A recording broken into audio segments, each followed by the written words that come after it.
কি গো, বাবা মা আসছে, ফোন করেছিল। বাজার থেকে কিছু কি চিকেন টিকেন নিয়ে আসি নাকি?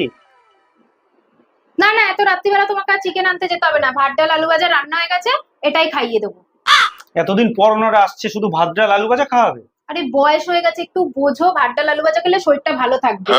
ঠিক আছে, এতদিন পর আমার শ্বশুর শাশুড়ি আসছিল, ভাবলাম কিছু একটু ভালো মন্দ খাওয়াবো।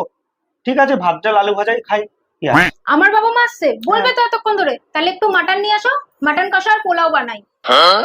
এত রাত হয়ে গেছে, তুমি মাটন কষার পোলাও খাবে এই গরমে? ভাত ডাল আলু ভাজাই করো।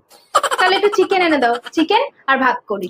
এই বয়সে এখন রাত্রিবেলা চিকেন খাওয়াটা ঠিক না, তুমি ভাত ডাল আর আলু ভাজাই করো। তাহলে একটু মাছ এনে দাও, একটু মাছের ঝোল আর ভাত করি।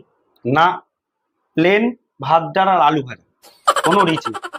তাহলে একটু ডিম কষা তো করি। না না, একদম না, ভাত ডাল আলু ভাজাই করো। ভাল লাগে না ভাত ডাল আলু ভাজা।